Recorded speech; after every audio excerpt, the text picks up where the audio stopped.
Okay, good morning, everyone. How's the energy levels? Fourth and final day. This is my first day at Building Bridges, so I'm coming fresh, bring some new energy to the center. Brilliant. Well, listen, I think we're going to get started. It's a bit of a tricky technical setup because I'm here, Dipankar's in Nigeria, and Zoaib's in Pakistan, so we're going to see them in a second, but we will have a few slides, and they can't do both at once. So, there they are. Hi, guys. Can you hear us okay? Yeah, loud and clear. Hi, Charlie. Brilliant. Good to see you. I'm not sure you can see me, but we can all see you. We can hear you loud and clear. Thanks for joining us. So this session is really to explore what's going on in emerging markets with digitization trends with regards to SMEs. So we're not going to talk about, personal digitization trends, how individuals are using. This is really about how SMEs are grasping and taking advantage of digitization trends. Very quick introduction. So I'm Charlie. I'm one of the partners and the Chief Investment Officer at SeedStars. I have with me Zoaib. Do you want to say a quick word, Zoaib?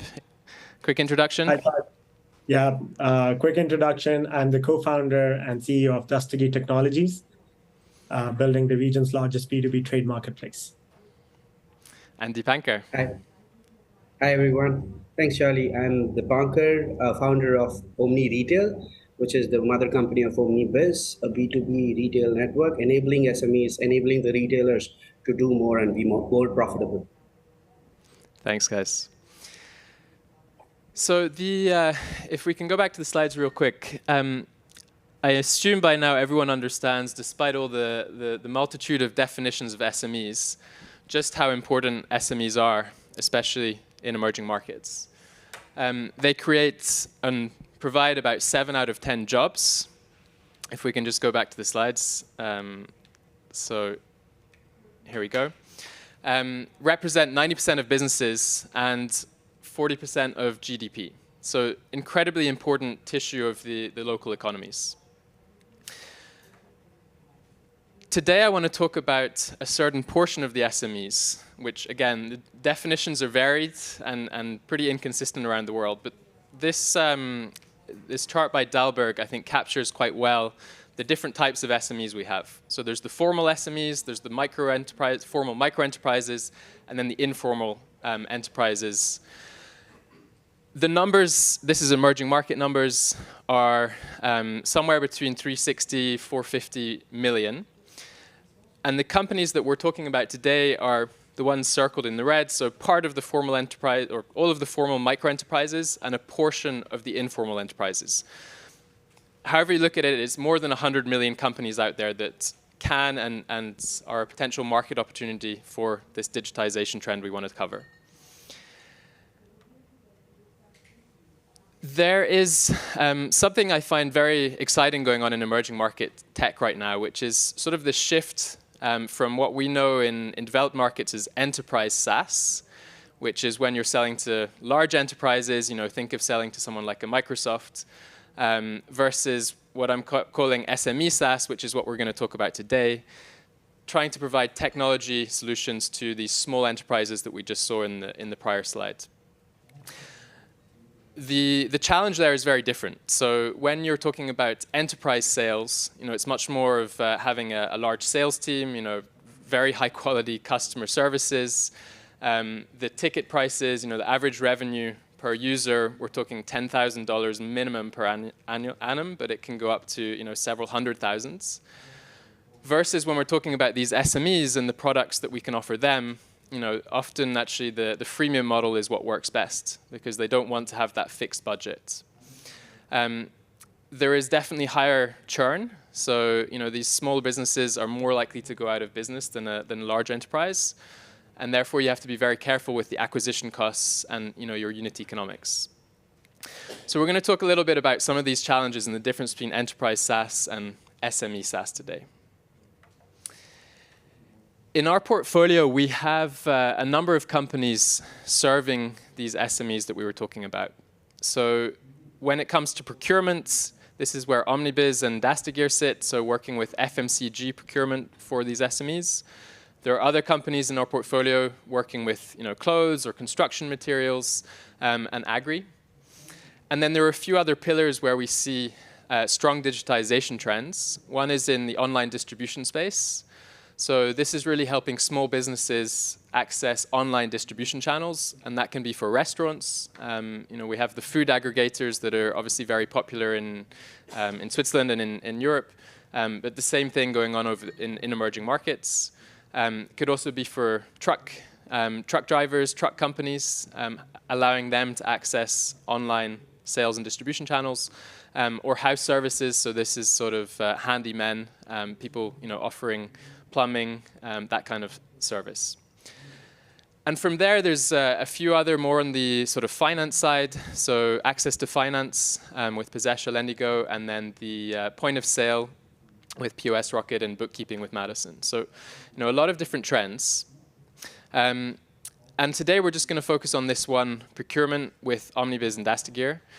There's for sure some overlap with the financing trends that we have elsewhere. So that'll probably be part of the conversation as well. I would like this session to be very conversational. So I'm going to ask both Dastagear and Omnibiz just to present themselves. Maybe we can do it without slides, so you guys can rather see, or the audience can see you, or the room can switch between. But Zoaib, would you please go ahead and just present Dastagear in a few more words? Yeah, absolutely. Thank you very much, Charlie, for having me here. So Dastagear, just like Alibaba in China, is the Alibaba of Pakistan. We're empowering small and medium businesses to grow their business using technology and leveraging that technology to first go local, then national, and then international. Just coming back to your point on how important small and medium businesses across emerging markets are. So in Pakistan, over 4 million small and medium businesses currently right now, I would say, are struggling to run their business or keeping them afloat or even growing their business. And primarily that is the reason why the main struggle comes in because of lack of usage of technology. Now we're seeing this massive trend in Pakistan where almost out of the 230 million population, we have over 130 million SIM phone users or 4G users, I would say. But unfortunately, that has not had that same transition into businesses or small and medium businesses. But now we're seeing that massive trend coming in whereby end consumers who are also same humans as running businesses are now using technology or want to use technology to grow their business. And that's where we formulated Dastagear, which is a Persian word, which basically means helper. We're helping small and medium businesses to grow by connecting them to suppliers and buyers across the nation right now. And then also giving them embedded financial solutions like buy now, pay later and credit to help them either to procure whatever inventory they have for their business or to utilize credit to grow their business, and overall also giving them a holistic experience around logistics whereby they may not have that capability in-house. So coming back to the same point on how important small and medium businesses are in this community, so they form 40% of our local GDP as well as the entire economy.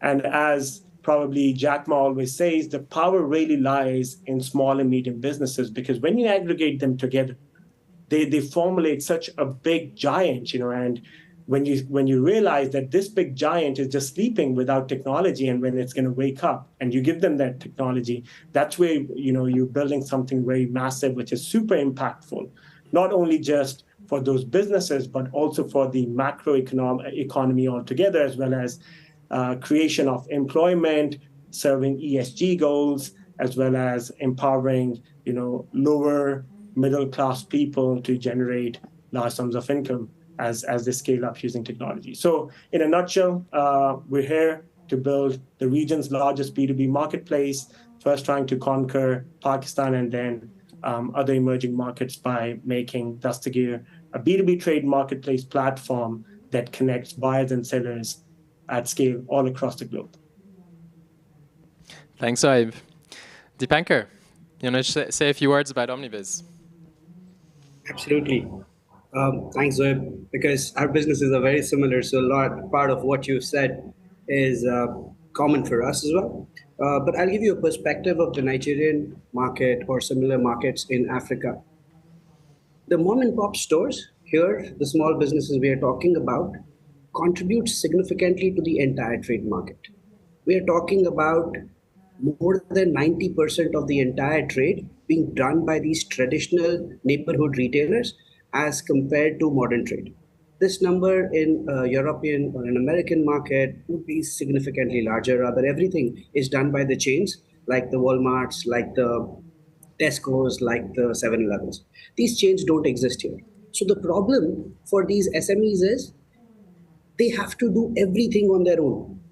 They have to procure, they have to manage the logistics of that procurement, they have to arrange for the funds to grow their business, to scale their business, and then they finally have to manage different parameters in the business, recommendations in the business so they can scale their customers, so they can scale. All this being done in a small shop of maybe 10 square meters with one or two employees. And what we have noticed is the large number of retailers which Johib mentioned about, similarly in Nigeria alone, and only in the essential goods category, which is mom and pop stores, we have more than 1.2 million retailers. And this number on a larger scale across Africa is little over 10 million retailers. But these retailers have not grown. Over the past years, we've seen these retailers have faced a large number of challenges, challenges around devaluation, challenges around shrinking working capital, challenges around squeezed profits, but their growth is very limited. So our objective with Omnibiz is to simplify the three core things for these businesses. Number one, help them as a mass, as a large chunk of small retailers, help them procure efficiently. So we have a very large buying power. Today, we boast of a little over 64,000 retailers procuring from distributors on a monthly basis. These retailers, when they get the power, they have the right pricing and they have consistent availability through our smart procurement. Something similar to what a retailer would get when they become a part of a 7-Eleven, but a network like 7-Eleven does not exist here. Second thing they get is access to working capital. So working capital is a very interesting thing because everyone says every development institution, every global financial institution is working towards SME development, but deploying that fund becomes really tricky. So we have transaction history of these customers, and we have identified which customer has the capacity to scale to what levels. And that is why we are in a sweet spot to deploy this incremental working capital to derive great returns for the institutions and these retailers. And lastly, one big part of the business which is missing in the growth of these SMEs is unavailability of data, unavailability of the end-to-end data. So they don't have a visibility of what is the right price at which I should sell, what is the volumes, which are the SKUs my customers, SKUs are stock keeping units, which products my customers would want to buy and are not available in my store. And those recommendations are available to you when you join a network like a Walmart, a network like a 7-Eleven or a CVS pharmacy or something. But when you start your retail store in a country like Nigeria or in Pakistan, there is hardly any support infrastructure that you get to scale your business. So we provide you those recommendations based on the location that you have chosen. What is the data point? What are the products that you should keep? At what price you should sell to maximize your profits? We do this through a POS system, and we have great visibility. We we take this data to the manufacturers, from the distributor to the retailer, and we are able to get great promotions for these retailers. So you must have seen large stores like a ShopRite in Southern Africa, from South Africa, or a Game, or any other large market. Has got promotions from the Coca-Colas and others. But small stores are never able to attract these kind of promotions to grow their user base. We build these tools and provide these tools to these retailers so they can access to great promotions from the global brands and grow their business.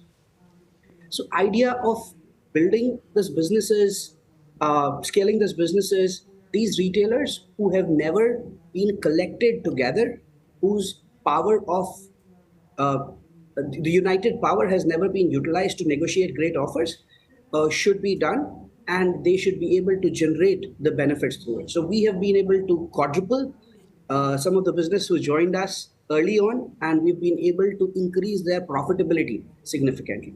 And this creates a very big difference. I think Zoeb mentioned about how Jack Ma describes it, but again, another way how it's described in Africa is when you travel together, you travel far, and when you travel alone, you just travel. So when you're traveling together, with all these businesses under one umbrella, you have the capacity to do more and generate more profits for the entire chain. And I think that's what OmniBiz and Omni Retail are trying to put together. Thank you, I hope guys. that gives you a picture. No, brilliant. They're both being very modest. So these two companies, and the reason we brought them here today, well, here virtually at least, would love for them to be in person, is because they are both doing a very similar thing, two different sides of the world, but have both seen incredible growth. So we backed these companies about a year and a half ago for both. And they've both scaled from between $500 and $1 million GMV per month to somewhere north of 10 million GMV per month. So they've both done 10x, 14x growth in the last year or so. They're some of the fastest growing companies in our portfolio. And I think also serving a population and a customer base is extremely vital with these digital tools. So the first topic I want to cover is just around the user adoption. I think you've both been through some challenges there, and would love to understand just how difficult it has been, and what sort of solutions you've come up with to help people who perhaps weren't using digital tools before to use those in their day-to-day lives. So Ab, feel free to jump in and go first. Yeah, no, absolutely. This is one of the best topics that I always love discussing. So, coming back, taking a macro picture of Pakistan right now, over 130 million 4G users are present, which approximately is about more than 50% of Pakistan's population is now digital. You would see a mass audience on TikTok, Snack Video, YouTube, Facebook, Instagram, WhatsApp. Everybody uses that. Surprisingly so, the businesses do not use any of those business technologies to scale the business. Whereas in their personal lives, they're still using, all kinds of applications. They have a smartphone. They're pretty active on social media. And that's what the biggest challenge was. How do we convert these businesses from personal consumption of technology to more business-oriented consumption of technology? And we came in with the hypothesis that it should be a smooth transition. But fortunately or unfortunately, it wasn't a smooth transition. And when we talk about smooth transition, we're talking about imagine if you were using, or imagine Amazon or Alibaba back in the days, and imagine if they were knocking on people's doors in their apartments and asking them, hey, we have 100,000 SKUs, would you want to buy anything? And every week a person would go there, knock on their door and ask them. That's not a scalable solution, right?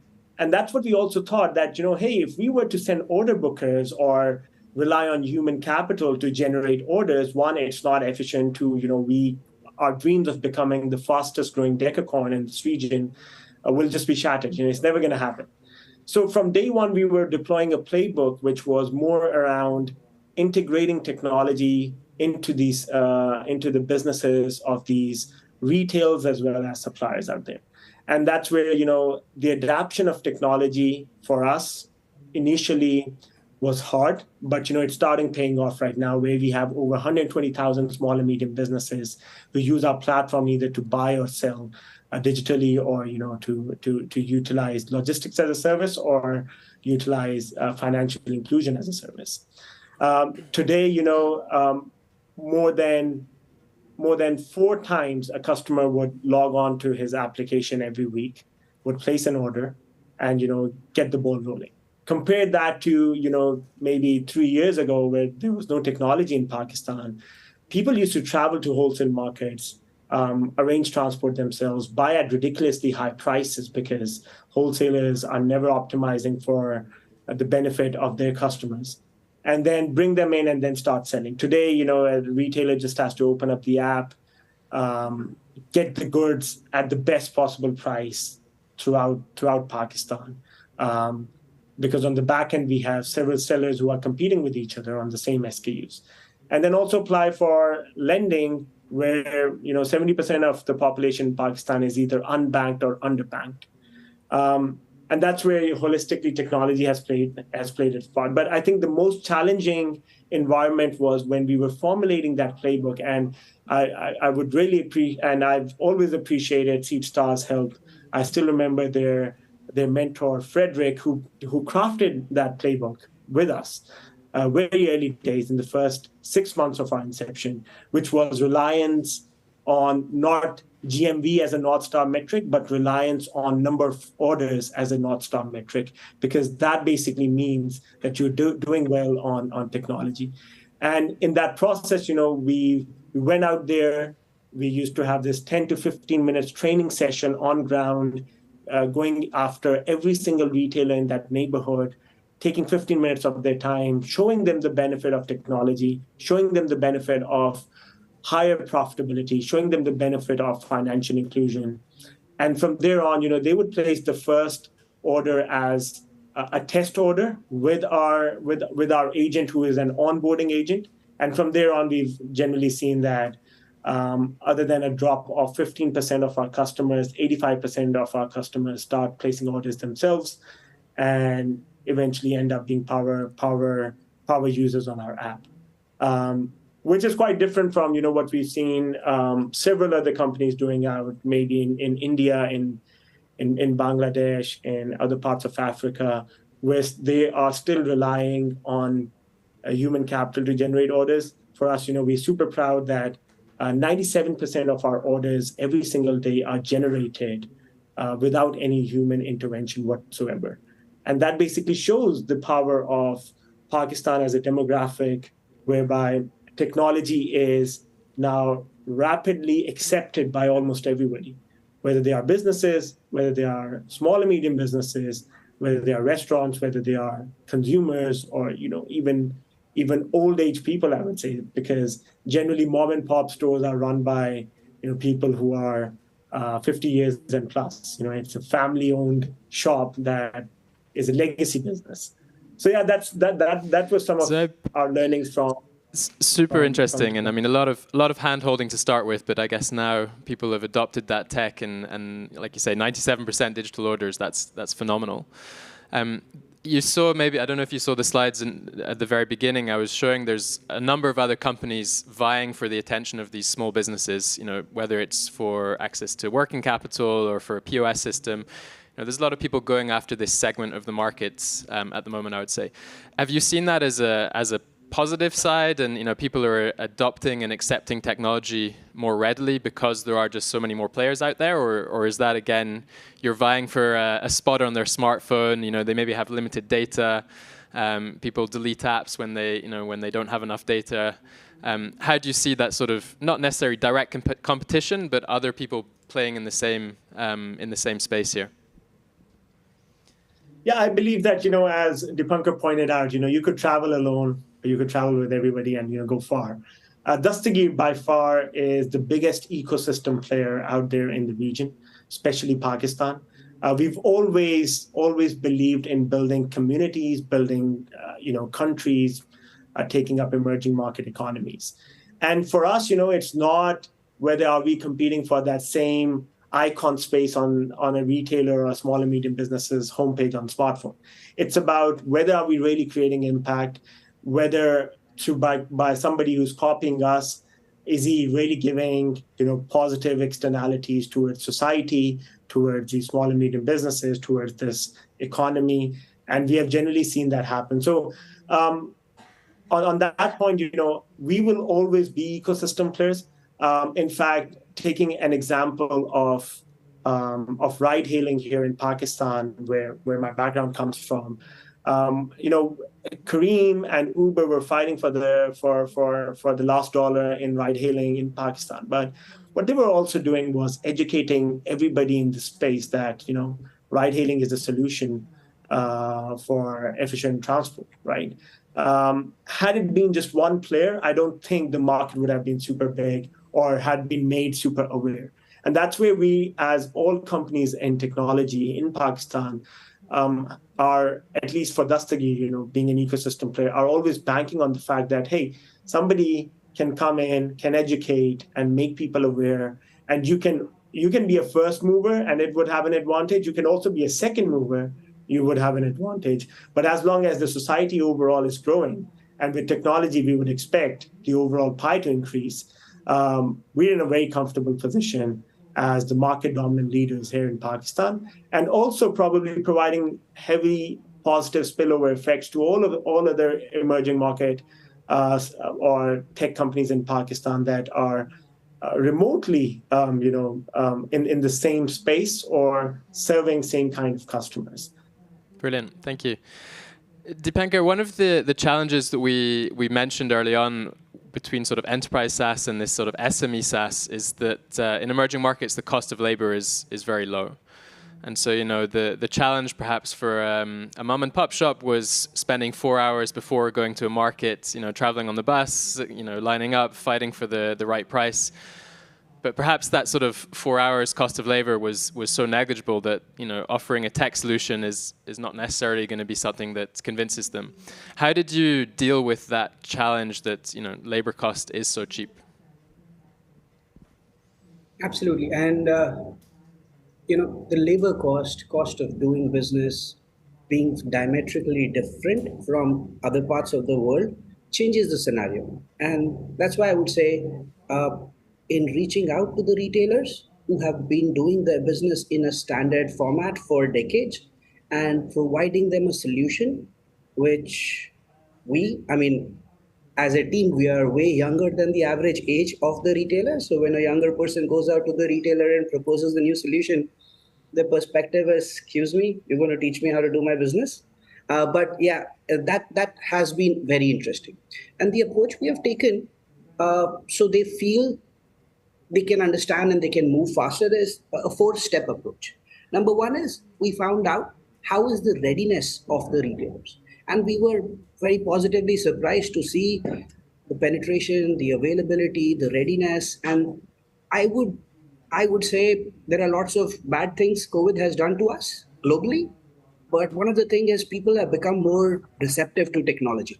So seeing the challenges during the pandemic, people now are open to using their phones more so for business. And yeah, prior to that, it was more for Facebook and WhatsApp. So readiness was there. The second thing was the incentive alignment. We felt, in the corporate world, the enterprise SaaS, using an enterprise solution like a Salesforce.com or Oracle or a SAP solution is also the need of the business in terms of presenting the business, in terms of scaling and aligning the business. But this gentleman in that small shop, independently running the business, has no such need. Unless you can align the incentives of this retailer very well with the objective, with the technology, he is not listening to anything you have to say. So I think incentive alignment plays a very important role, Chad. Third part is because they have not used a similar solution in the past, e-commerce for them is still a jargon. So these are not people who have used a Jumia or any other e-commerce solution in Africa. Uh, they still have a need for handholding. So I would say we used a field force for the first three orders, wherein the objective of the field force was to train the retailers and to get first trial order placed and to ensure that they're using the technology. If they have any challenge, if they have any lack of understanding in the application, they should be able to express it and they should be able to learn the new ways which benefit them more. And lastly, I would say it's not a short term play. You are talking about a transition in a habit, in a behavior which has existed for decades. So there is lots of patience and there is lots of belief, strong belief required that this is going to happen. So it's over a period of time, this transition takes place. So for them to understand that, yes, Charlie, like you said, I can send one of my shop boys or one of the team members to the market and he will get the goods, and there is they don't see cost of time as a real cost. So that's why they are still open to doing that. But when you make them realize, along with saving time, along with saving transportation, there is more that you benefit by consistently ordering on this platform. You don't have to haggle, you don't have to negotiate, you get the best prices. There is already an engine that works towards comparing the prices, and you get the goods in smaller packages. That means you can order in smaller quantities consistently 4 to 5 times in a month, or more, depending on your requirement. That's when they see the use, and that's when they see how this benefits their business. So I would say it's a transition which has not been as smooth as does get in Pakistan. So we don't have I would say 90% of our users placing the order on the app, but the transition has grown more than 10% month on month. So I would say it's growing and the adoption is growing significantly. And every order is coming. I mean, we're seeing the transition from of the retailers from ordering to scouts or through call centers to ordering on their own through the app. And financial inclusion, lending, them being able to offer other financial services like cash in, cash out to their customers has played a very important role in them using the apps as compared to them going to the market. Brilliant. Thank you, Dipankar. I would like to switch gears a little bit and talk more about the impact. So this conference specifically, guys, you're not here, unfortunately, but you know the key topic is really about either environmental or social impact. You're working with these SMEs, but and Dipankar, in your intro, you mentioned some of those businesses you've been able to increase their revenue 4 times. But we'd love to understand how you're able to measure this, how you're able to track this, and really what the impact and the benefits you're seeing to society. Thanks, Charlie. So I think businesses which are working with SMEs don't have to search for the impact they are creating, because a large part of the work that we do shows you the impact on a day-to-day basis. The impact on the environment is more driven from the logistics perspective. So previously, prior to businesses like us being in function, every retailer had to plan his own trip, and there were multiple trips being planned from the same area to procure their goods. And that has been minimized by standard structured batch creation, wherein less of logistics efforts are being spent, less of pollution, less of petroleum usage is being done to procure those goods. Because in each trip, we deliver at least 10 to 12 orders for our customers. That changes a lot, because in majority of our markets, you would also know traffic is a very big problem. And that creates a huge impact into the environment, 360 degrees. So while that we are trying to simplify the logistics of the goods, while we are trying to simplify the procurement, I think a huge impact comes in terms of the way the procurement is done, and creates a very big environmental impact. Along with the environmental impact, I would say the bigger part is the social impact that we create. When you talk about the metropolitan cities like Lagos, Abuja, and others, there is availability of goods. But as you go away from these centers, you would see the availability of goods shrink, reduces. And it's actually everyone's right to have access to essential goods like diapers and milk and flour, in a kilometer's radius at least. So that those goods not being available, or people having to step out of their households to far distances to just find the availability of essential goods in their neighborhood is a huge impact that we create.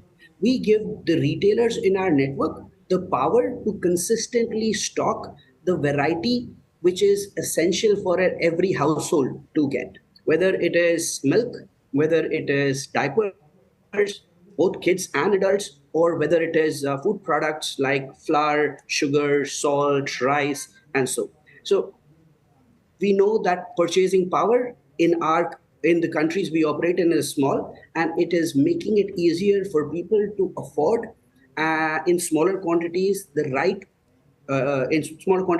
quality of goods for their household. And I think that impact is significant, and these retailers have been able to grow their business. Charlie, the example we spoke about is this teacher who got retired from the school and started a retail shop. She's been able to quadruple her business by procuring large variety of goods, by using the working capital and being able to provide these goods consistently in her neighborhood. So I think that creates a very big difference in that society and in the way that society lives. So this is a little bit about the social impact that we create.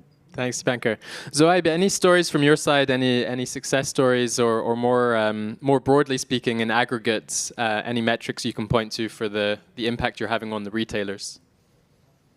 Yeah, absolutely. Several success stories. I think my WhatsApp has several, I would say hundreds of voice notes coming in, which is very encouraging, which also keeps us going, starting our day at 5 a.m. in the morning and ending that at post midnight. But I think we classify the impact that we create in three different things. I think Dipankar rightly pointed out on environment, which we actively track using CO2 emissions from deliveries. How would that be compared if each and every brand had to deliver, or each and every supplier had to deliver themselves?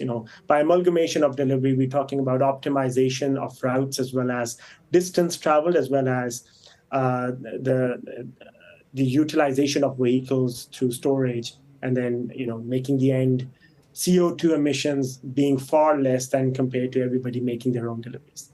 I think most importantly for us, other than environment, and that is why one of leading development banks, including DEG and Asian Development Bank, backed us, was our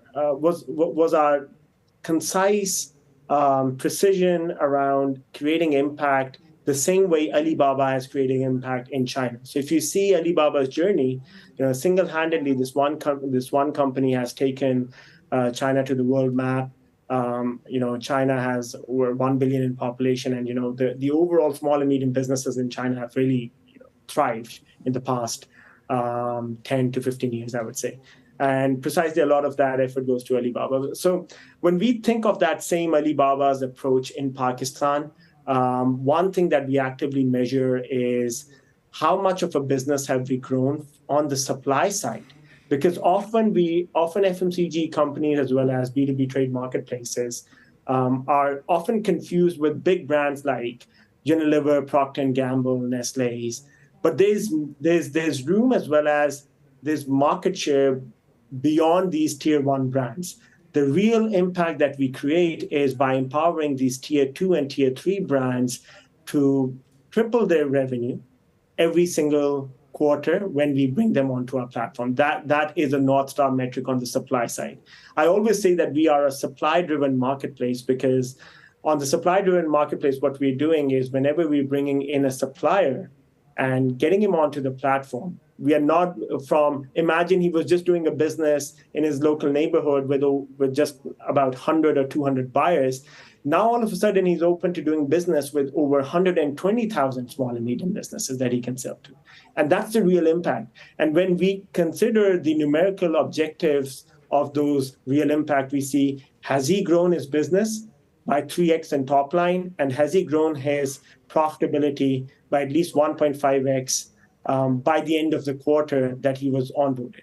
And if that has taken place, the second metric we track is how much of employment generation has he done. And we instill this employment generation program whereby serving on those ESG goals I talked about earlier, whereby we always encourage them to employ female in their businesses. Pakistan currently lacks a lot of female employment, although 51% of population in Pakistan is female, but at deeper levels, that employment rate is is very, very small, very minimalistic. So by creating that avenue of growth on top line and bottom line for these businesses, we then moved them towards empowering and building that ESG goal of employment for females as well.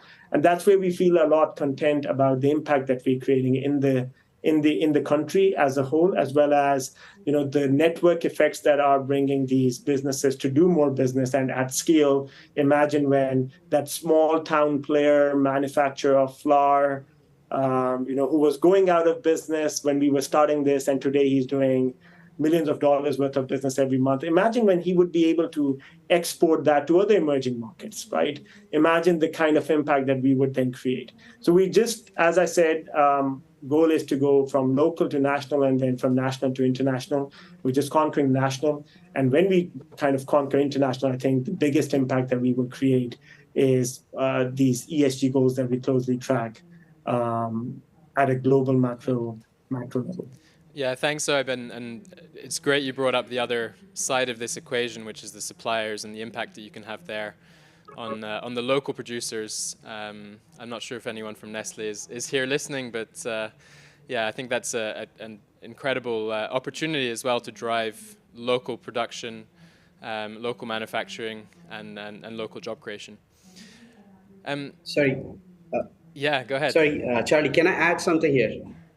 So yeah, and just in line with what Zoeb said, I haven't mentioned about this, but one of the things we really take, which really gives us a lot of confidence in what we are driving, is more than 76% of the retailers here in Nigeria are women. And when we see their businesses being impacted, and majority of the people they hire, they recruit, they employ in their businesses are all women. So when we see the impact and growth of these businesses, we can directly see the quality of life of that household where she is taking that income. So that impact is huge in terms of what the surroundings of the retail outlets is. Sorry, just thought Brilliant. it would be Thanks for important adding to that. mention. That's really important. Zoeb, you've obviously had devastating flooding in Pakistan this year, and want to understand just how that has impacted your business. I don't know, in terms of the supply, in terms of maybe the way you're thinking about the regional expansion. Just talk us through that a little bit and explain to us, just what happened and how bad it was. Yeah, so just giving you some numbers, I'm a very objective guy. 1 out of 7 personnel in Pakistan are right now homeless. And that's how impactful this flooding has been. We've seen rainfall which are 10 times the average monsoon rainfall in Pakistan. An average monsoon rainfall is typically a lot for us to handle. But when you kind of see that 10 times, floodings have generally eroded all of that infrastructure up in the north and deep in the south.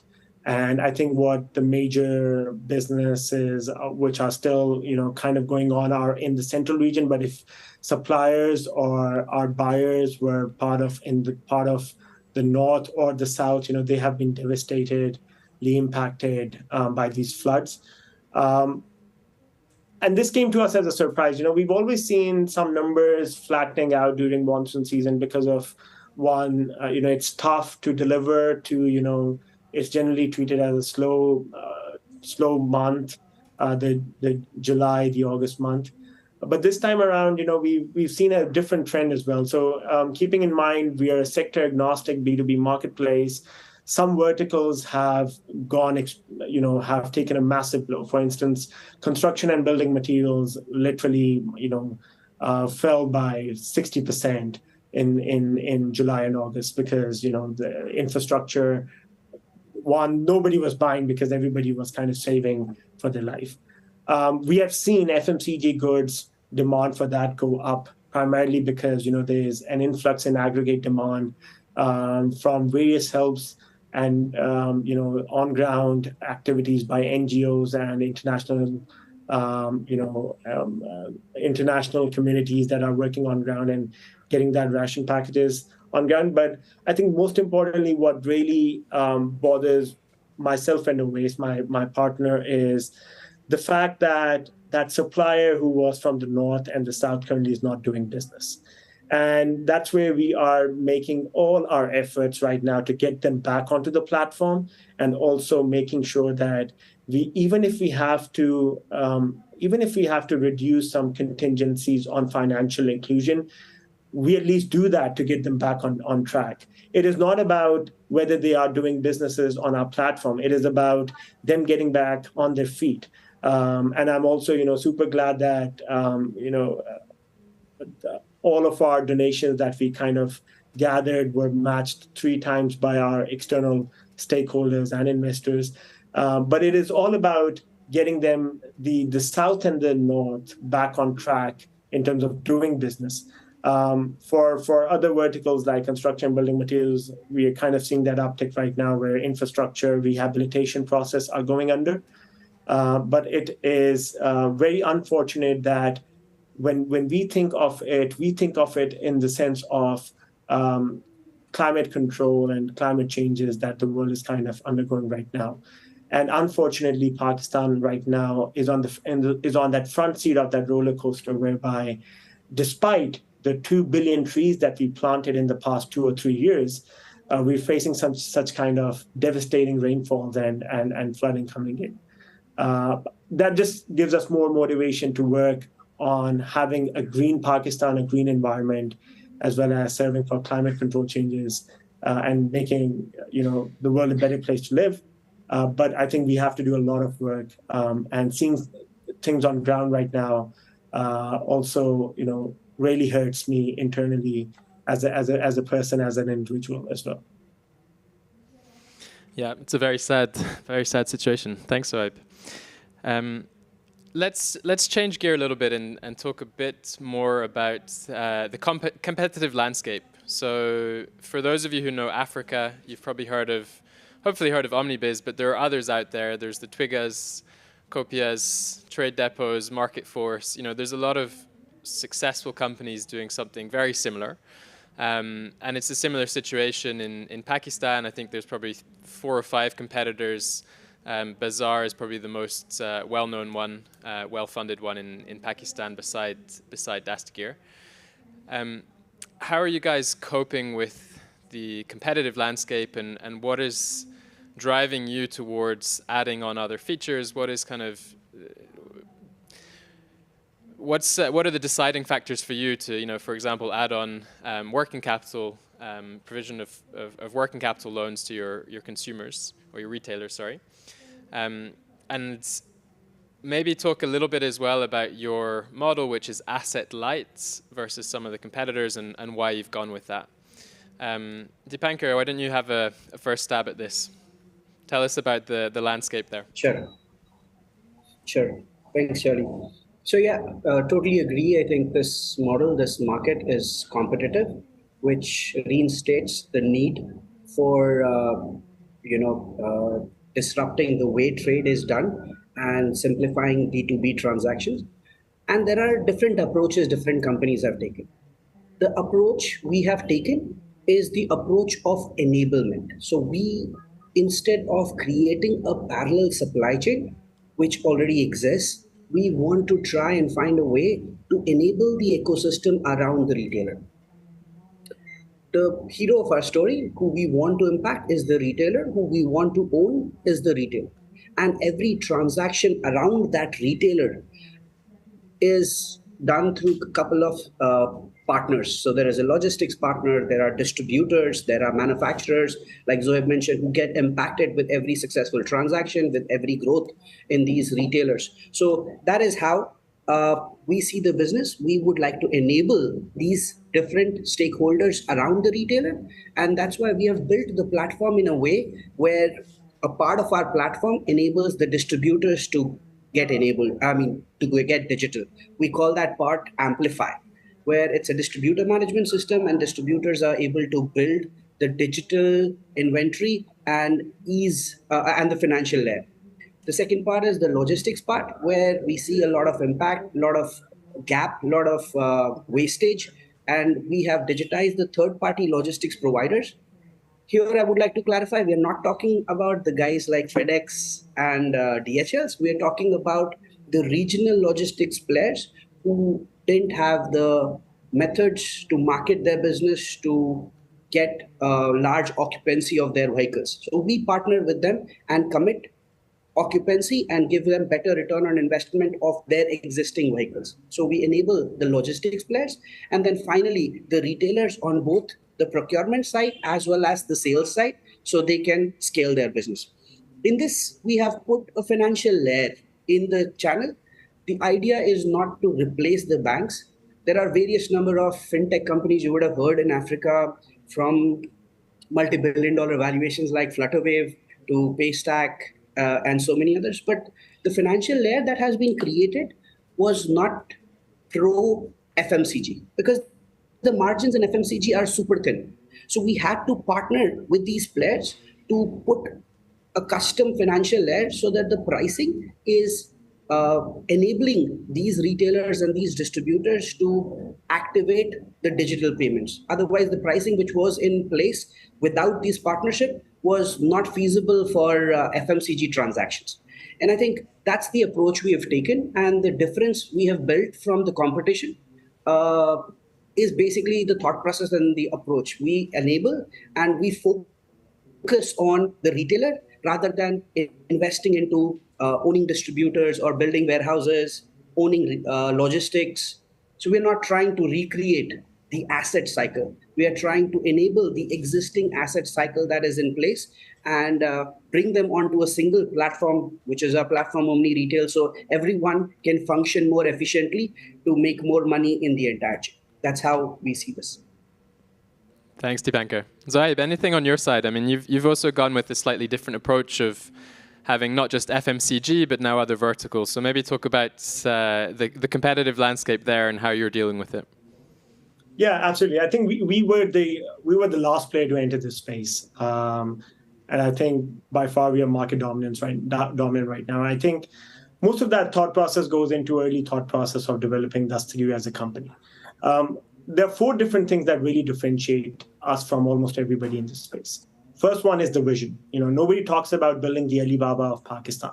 Everybody wants to build a digital wholesale business, a digital distribution business. We're much different. Our vision is much bigger, much larger. We're trying to change emerging economies altogether. We're not just focusing on a digital distribution business. The second one is our approach, which is more supply-driven as a supply-driven marketplace. Just like Alibaba, their focus is on small and medium businesses to sell. For us, our main customers are generally the suppliers. For us, the main metrics to track is how good a supplier is doing. And that gives us network effects. Because every supplier knows they cannot fulfill the demands of the entire country. Then they kind of speak with other suppliers. Hey, I'm a manufacturer of rice. Why don't you list your rice on this platform? On our supply-driven marketplace, thousands of suppliers are competing with each other on the same SKU. Coca-Cola would be selling SKU, Coca-Cola.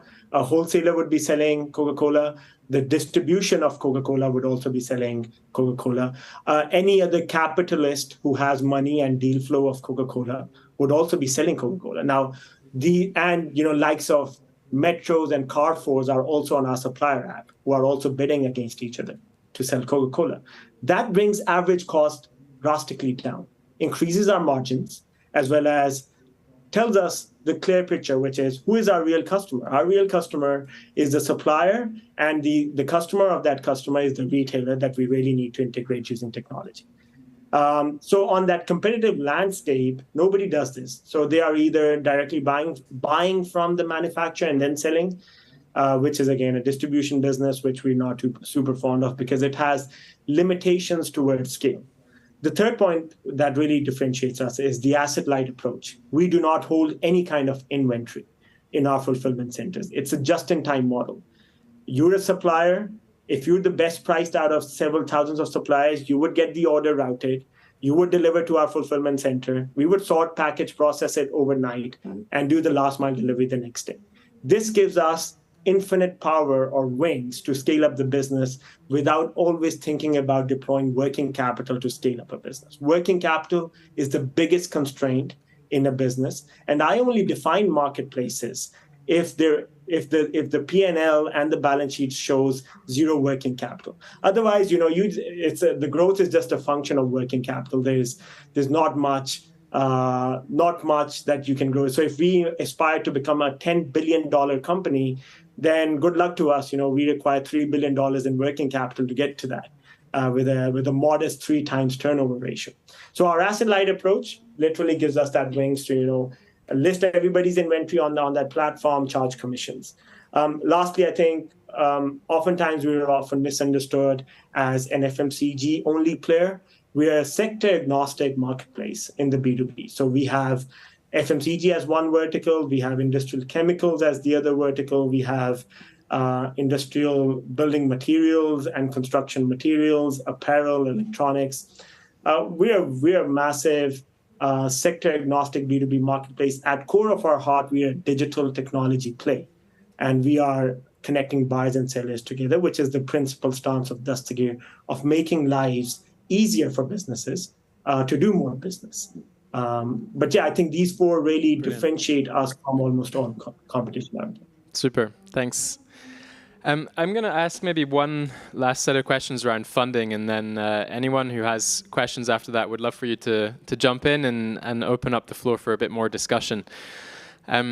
The last topic I wanted to cover was with regards to the capital and what you guys are using to grow your business. You mentioned it just then, Zoib, so maybe we can start with you. But Switzerland is obviously home to quite a lot of the world's impact capital, both on the debt and the private equity side. So we'd just love to understand how you guys have grown your business so far, and where you see the future being in terms of your capital needs. Is it debt? Is it equity? Is it something else? Yeah, I think if you have a super aspiring vision, just like we do, capital is one of the inputs that really helps us achieve that dream/vision. We just recently came off raising Pakistan's largest Series A round, despite in the downturn. And what we've realized that we have very strong traction from almost all of those big funds out there who underwrite $30 million plus as check sizes because of our extremely capital efficient approach.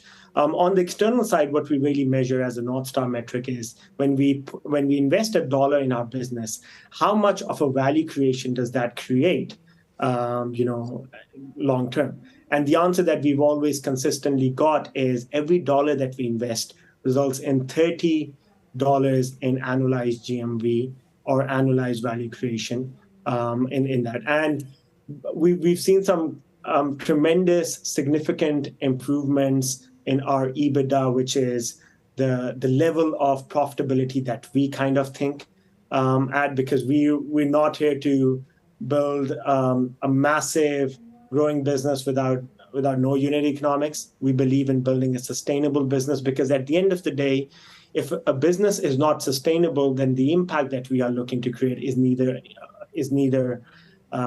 sustainable either. So it is very important for us. With regards to subsequent rounds, whether that is debt or equity, I think we will always optimize for the maximization of shareholders' wealth. And in that, we will always open doors of opportunities that would maximize that part of things. As founders, as managers, as management, our external goal should always be to maximize shareholders' wealth and stakeholders' wealth. And in that, we will always remain open. Right now, although we're building relationships with a lot of funds, we're not actively fundraising. But if we do ever find as a really strategic fit, we will always do our level best to get them on our cap table. Dipankar, how is it on your side? Similar sort of story so far, I think. Absolutely similar story. We've also raised in this year, and I think we've seen great support from impact investors, from development banks, specifically because the size of the market is really huge, and there is a huge gap that needs to be bridged. We have seen devaluation of currencies as a very big impact, because of which venture capital and others have thought twice about investing in this market. But I think the development banks and financial institutions who are keen on seeing how these markets can grow have been engaging with us. We're not actively fundraising, but we would be in the time to come as we are scaling up. So yeah, I think we've got great support from our investors existing, and we are in talks with new investors. So uh, I think capital is not the challenge. Providing the right return and building the stability, building the right unit economics. We're looking for investors who are keen on this long-term model rather than the short-term GMV fight. So we're clear. We are here for the long term. This is not a model that can be disrupted in a few months. And we don't want to deliver billions of dollars of top line today, but we want to deliver impact worth billions of dollars in the time to come. Thanks, Deepankar. Are there any questions in the audience? We have plenty of time, so go ahead. I'm not sure, is there a microphone you can throw around? Well, you can try without one, but if it's... there you go. Yeah, thanks. Michael Adams, Ocean Assets Institute. I'm wondering, picking up from the last question to both of you, were there any investors that were not a good fit, that maybe did come in and you had to exit, or were there any bumps in the road on the capital raising and investor engagement process, and what were your lessons learned? Yeah, happy to answer that first. So I think we've been fortunate enough to have those bumpy fundraising rides before the Series A. When you're the last player to enter this market and you have a tremendously big vision, it becomes very difficult for the market to perceive you as a market dominant player in the future because you're just starting off. But when you continuously execute on that vision, things start to change. So seed round was probably a difficult one for us. Series A, we had 3 term sheets. We did decide to move with the most strategic term sheet, which also had ground presence here in Pakistan. Because if you're building something in Pakistan, you need social capital, because that goes a very, very long way. And with our lead investor also currently present here, it's very easy for us, to navigate some difficult environmental or cost of doing business or running a business in Pakistan challenges, because we have that firepower. Did we have any investor which was troublesome on our cap table? I think we're fortunate enough that we did not have any kind of these investors. Although from the 2 term sheets that we had, I think one of them currently is not doing super well. So I think we've been fortunate enough to have a good selection in those 3 term sheets that we have, despite in a downturn. But I think, yes, this is something that we should always be cognizant of when raising capital. I just want to add to that. Yeah, absolutely. Thanks. So our process was similar, and we were not the last, but we were one of the first as an asset light player in this market. And the ecosystem in Africa, the logistics, the warehousing, is not as strong as it is in some of the other parts of the world. So we had great investors who were interested in our business model.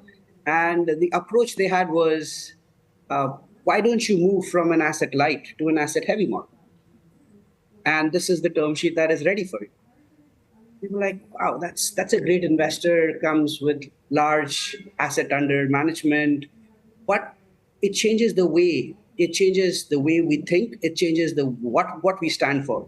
And we had those tough times where we had to say thank you to those investors, and we continued to look for the guys who had similar vision and who believed that asset light would be easier to scale and would have a much larger impact in terms of uplifting the entire ecosystem of the retailer. So we had to say a couple of no's in the process to some of the large investors. But I think today when we see articles of why asset light is better, than asset heavy. It gives us a nice acknowledgement of the decisions we have taken on our journey.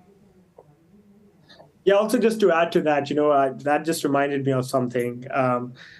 Some of our internal investors, I faced a lot of pressure from them in the past, I would say 18 months, not the recent 6 months. The past 18 months, whereby the pressure was that, hey, we're seeing this trend on digital ledgers coming up, and why aren't you guys building that, or what's your take on that? And I could sense that pressure was really real, because everybody was talking and everybody was saying, hey, your retailers should have a digital ledger app, and your businesses, small and medium businesses, should use a digital ledger app. And for me on ground, as a person on ground, and who always sets about 90 minutes in a week to speak with customers, and from that objective, random selection of customers that I always speak with, only 3% of them said that we require a digital ledger app. 67% of them said we need a financing solution. And 23% said, hey, we need more partnerships to reduce, maybe our electricity bills or fuel consumption bills. Now, that was a point in time that where I held a very strong stance on that. My customers are not telling me to build this ledger app, so hence I'm not going to build it. For others, it might be true, but I'm super glad that we didn't spend hundreds and thousands of millions of dollars on building something that was being externally pushed. But now all of those same investors in the past 3-6 months are saying that, hey, you made a very great decision by not going into that direction. We're seeing all of those models kind of fail right now. So immense hindsight decision. But I think this also taught me a good lesson that I always need to speak with customers all the time and build for customers rather than build for optics. Thanks, guys. Are there any other questions in the audience? There's a couple here. Then you go first. So love what you guys are doing. I mean, there's so many things that we take for granted in a developing market or a developed market like Switzerland. And I heard you talk about your sustainability in terms of the efficiency of the drivers, the packaging, et cetera. Do you guys have the luxury of thinking about sustainability of the in SKUs that you're distributing? Is there demand from consumers? Is there demand from suppliers? Because in the end, new products are getting into places that weren't there before. Plastics come with it. I'm not saying what you're doing is bad by any means. I mean, it's a luxury I have here in Switzerland. But love to know what your strategy is. What's the temperature in your markets?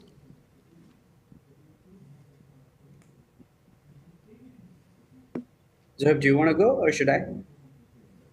Yeah, you can take this first and then I'll top it up. Sure.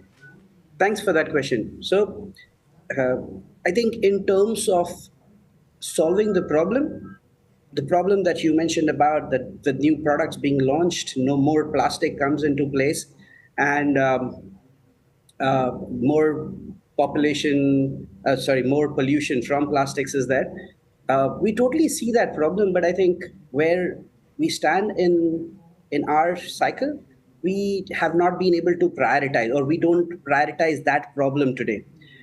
We are still at a stage where we prioritize the problem of access, the problem of profitability, sustainability, and availability. So the retailer is not having the access to financial services, not having bank accounts, retailers not being able to procure in their stores and having to travel large distances, not being able to supply or get working capital so they won't have to go out of stock, are bigger problems where people don't have access to milk and diapers next to their house. So at this point in time, we have not prioritized to reducing the pollution from the new packaging material.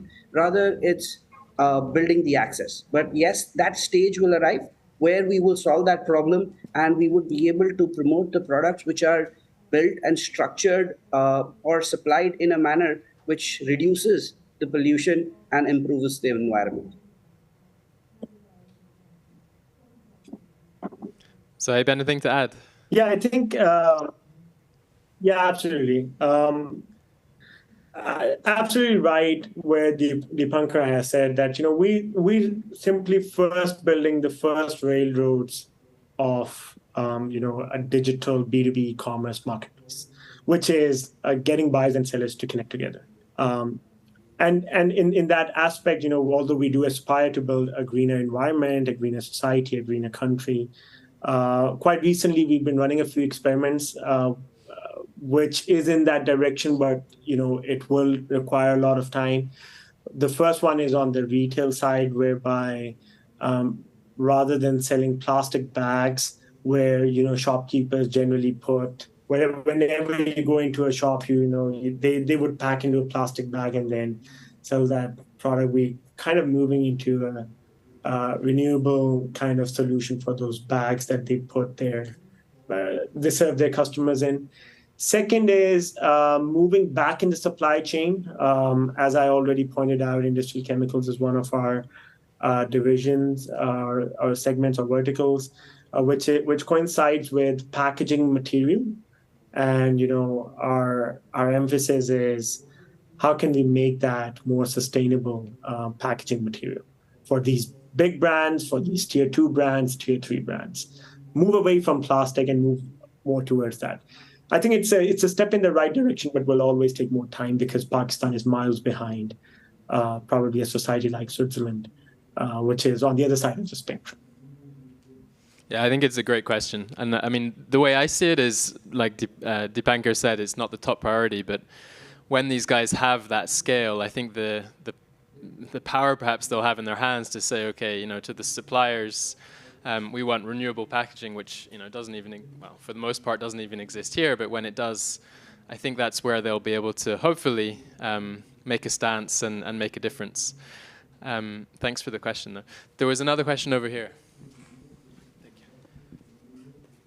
Thank you guys for the great presentation, answering all these questions. I have a question for Dipankar. So I noticed there's a difference in the business model between both business models. So simply put, one focuses on, so Omnibiz focuses on the retailer and offering the retailer all the solutions, while Dastigir is focusing on the fewer suppliers that are supplying these retailers. So for you, Dipankar, for Omnibiz, how do you see the unit economics turning positive, given the very small margins or thin margins in these retailers enjoy and their low loyalty to what will come next? So if a competitor builds a very successful supply-side model, these suppliers, once you have a big portion of their sales through your platform, it's easier for you to make them more loyal and sticky and for you to come up with solutions, but retailers with very thin margins can easily switch. So how do you see that working in your favor? Thank you. Thank you for that. So our platform is a multi-sided platform focused on the retail. When we say we are not building something exclusively for the suppliers or for the logistics providers, we still have the solution for the logistics providers. We still have the solution called Amplify for the distributors. The idea is that the margin split in B2B is higher on the retail. And if the retail is right, there are efficiencies that can be brought in the entire chain. The bigger part of the challenge, so the distributors here in this market are significantly larger, doing much larger turnovers and are profitable.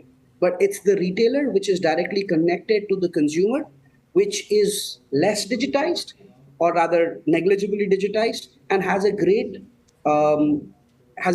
gap which needs to be bridged.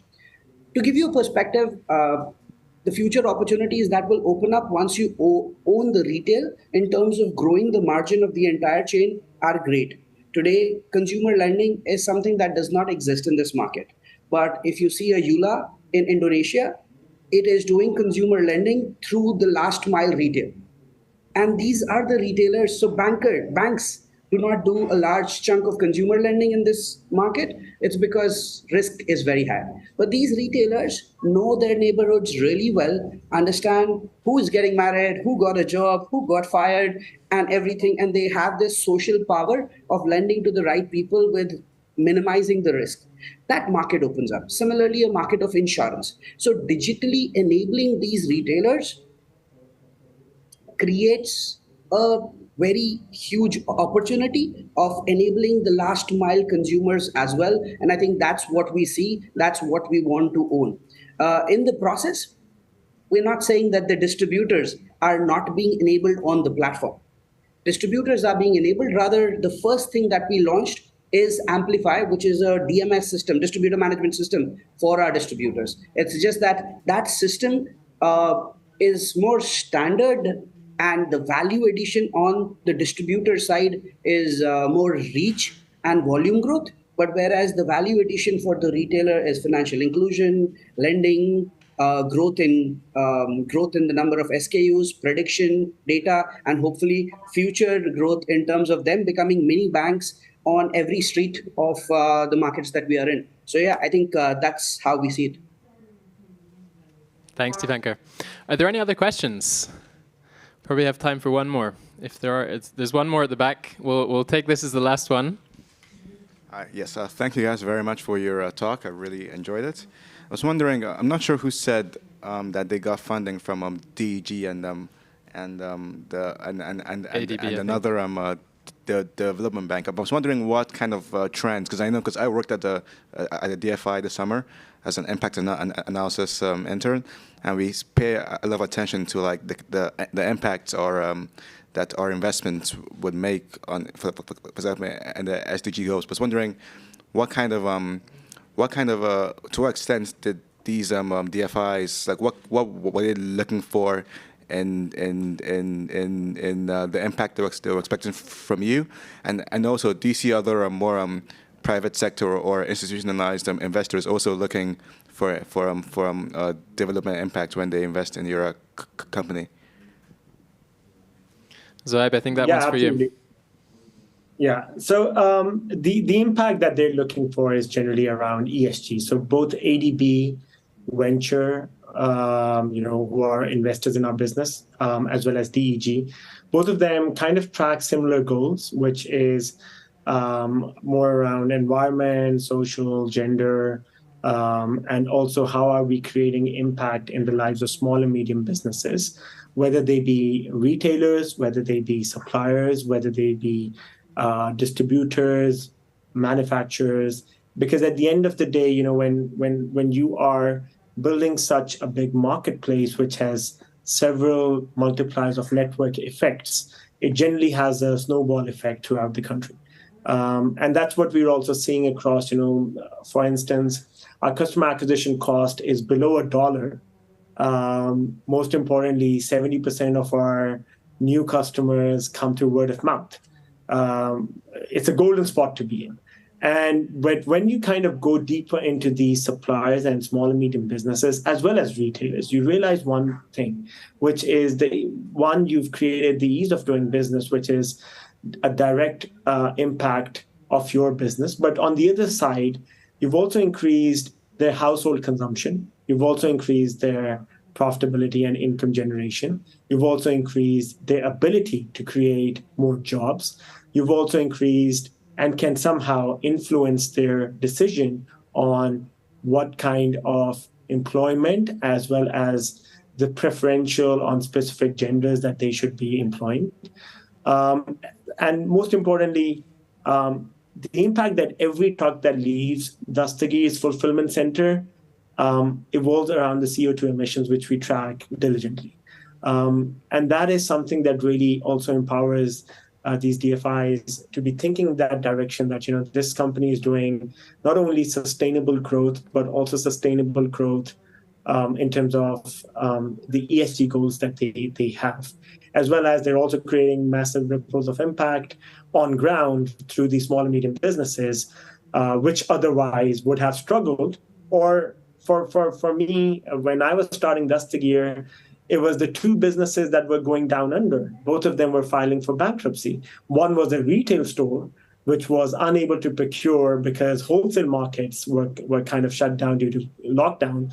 The other was a flower manufacturer who was $10 million worth of valuation of a conventional business, but was filing for bankruptcy because his millions of dollars of stock were piling up and wholesale markets were completely closed, and he only had a 30 or 40 total buyers, and he just couldn't, scale that business. And when I made that concise decision that, okay, they're just relying on physical marketplaces, but how can we take that beyond geographical boundaries? Then we're talking about the impact that that guy who used to own that store is doing pretty well, and the person who used to run that manufacturing business is doing incredibly well. He's employed hundreds of more people into that manufacturing line, and otherwise, had we not intervened, I would say he would have never been doing this business right now. So that's the kind of impact that these DFIs generally have seen our businesses kind of go through objective KPIs that we currently track and also send them on a monthly basis. Thank you so much, Saib. I think at this stage we'll wrap up. It's a shame you're not here to be able to speak and network. So what I will do is offer that anyone who wants to connect with them, ask me, and I will give you your emails if you're happy with that, guys. I'll connect you over email instead. But just want to give you guys a round of applause. I think you've had a fantastic run so far. Thank you. And we thank you for your participation and all the insights today. Thanks so much. Thank you so much for having us here. Thanks a lot.